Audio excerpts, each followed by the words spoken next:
আজ সমাজের বাস্তবতা হচ্ছে সমাজের মানুষ কুরবানির পশু নিয়ে ব্যস্ত।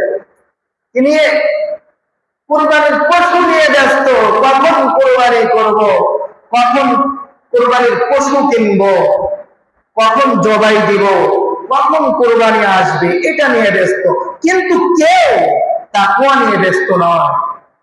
আল্লাহ তাআলা কোরআনের মধ্যে বলেছেন, লা ইয়ানালাল্লাহু লুহুমুহা ওয়ালা দিমাউহা ওয়ালাকিন ইয়ানালুহুত তাকওয়া মিনকুম। আল্লাহ তাআলা বলেন, আল্লাহ তাআলার কাছে পশুর গোশত বা রক্ত কোনো কিছু পৌঁছে না। আল্লাহ তাআলার কাছে পৌঁছে শুধু তোমাদের অন্তরের তাকওয়া। আমরা যেহেতু সামনে জিলহজ মাস শুরু হচ্ছে, এই জিলহজ মাস শুরু হওয়ার আগে আমরা পশু কিনবো না? কুরবানির আগে আমরা তো পশু অবশ্যই কিনবো। এই জন্য আমি বলছি, আল্লাহ তাআলা বলেছেন, আল্লাহ তাআলার কথা বলেই আমার মতো অধমের মুখ দিয়ে আমি বলছি যে আল্লাহ এখানে কুরবানির গোশত এবং রক্ত এগুলো কিন্তু আল্লাহ দেখেন নাই, আল্লাহ এগুলো চান না। আল্লাহ শুধু চান অন্তরের মধ্যে যে তাকওয়া, একটা বিশুদ্ধ নিয়ত, এই নিয়তটা আল্লাহ চান। আমরা যখন পশু ক্রয় করব তখনকার নিয়তই আসল নিয়ত। সুবহানাল্লাহ। এজন্য যখন পশু ক্রয় করবেন তখন একমাত্র শুধুমাত্র আল্লাহকে খুশি করার জন্য, আল্লাহকে সন্তুষ্ট করার জন্য পশু ক্রয় করতে হবে। তাহলেই আল্লাহ তাআলা আপনার কুরবানি কবুল করে নেবেন। মুহতারাম হাজিরিন, আল্লাহ তাআলার কাছে আমল যত ছোটই হোক অনেক বড় দাম। কত বড় দাম? অনেক বড়। আর গুনাহ যত ছোটই হোক সেটা থেকে বেঁচে থাকা আল্লাহ তাআলার কাছে অনেক বড় মূল্য রয়েছে, অনেক বড় প্রতিদান রয়েছে। এজন্য যেহেতু আমরা যারা কুরবানির নিয়ত করেছি, আমরা কুরবানি দিব, আমরা কুরবানি দেওয়ার আগে, পশু ক্রয় করার আগে আমাদের অন্তরের মধ্যে যে তাকওয়া, যে বিশুদ্ধ নিয়ত, এই নিয়ত কিন্তু রাখতে হবে। অনেক ধনী মানুষ আছে, আমি কিন্তু এখানের কাউকে বলছি না, আমি শুধু বোঝানোর জন্য বলছি। হয়তো কেউ ভাবতে পারেন যে হুজুর মনে হয় আমাকে লক্ষ্য করে বলছে, আল্লাহর রাস্তায় মাফ করবেন। আমি আপনাদেরকে বোঝানোর স্বার্থে আমি বলছি।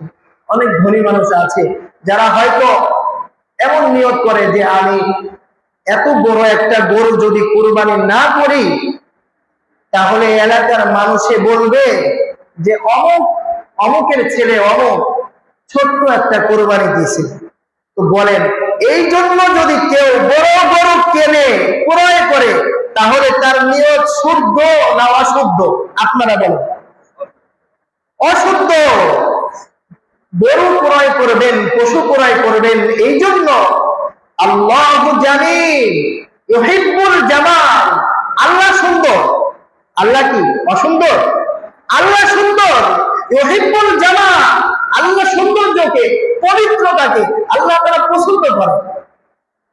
নিয়ত করবেন যে আল্লাহ তো সুন্দর, আল্লাহ সুন্দর জিনিসকে ভালোবাসেন, পবিত্র জিনিসকে ভালোবাসেন। এই জন্য আমি আল্লাহ তাআলার জন্য দেখতে সুন্দর হয়, দেখতে মায়া লাগে, ভালো লাগে, এরকম দেখে একটা গরু অথবা ছাগল যে যেটা করেন এইভাবে পশু ক্রয় করবেন, পারবেন তো ইনশাআল্লাহ। এমন নয় যে কিছু টাকা কম, লেজ কাটা, ঠ্যাং বেঁকা, কান নাই, হ্যাঁ, অথবা হাঁটতে পারে না, লড়তে পারে না, শক্তি নাই, দেখতে ভালো দেখা যায় না, এগুলো না। আপনি চিন্তা থাকবে যে আল্লাহু জামিল ইউহিব্বুল জামাল। আল্লাহ তো সবকিছুই সৃষ্টি করেছেন সুন্দর করে। সবকিছু কি সুন্দর করে সৃষ্টি করেছেন না? সবকিছু সুন্দর করে সৃষ্টি করেছেন। তবে মানুষের চোখে সব কি সুন্দর দেখা যায়? আপনার চোখে আল্লাহ দেখবেন অন্তরের তাকওয়া, যে আপনি কতটুকু আল্লাহকে সন্তুষ্ট করার জন্য, আল্লাহকে খুশি করার জন্য আপনি কত সুন্দর একটা গরু ক্রয় করেছেন, এটা দেখবেন আল্লাহ। মুহতারাম হাজিরিন, এজন্য গরু ছোট কিনবেন, অসুবিধা নাই, কিন্তু কাকে খুশি করার জন্য? আল্লাহকে খুশি করার জন্য। আর এটা করতে হবে কখন?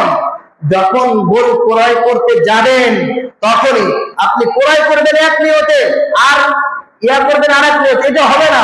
আপনি মসজিদে আসছেন নামাজ পড়ার জন্য, বাড়ির থেকে যখন গোসল করেছেন, যখন ওযু করেছেন, তখন মনে মনে ভাবছেন যে আমি এখন গোসল করে এই ওযু দিয়ে আমি জুমার নামাজ পড়ব, ওইটাই আপনার নিয়ত হয়ে গেছে। সুবহানাল্লাহ।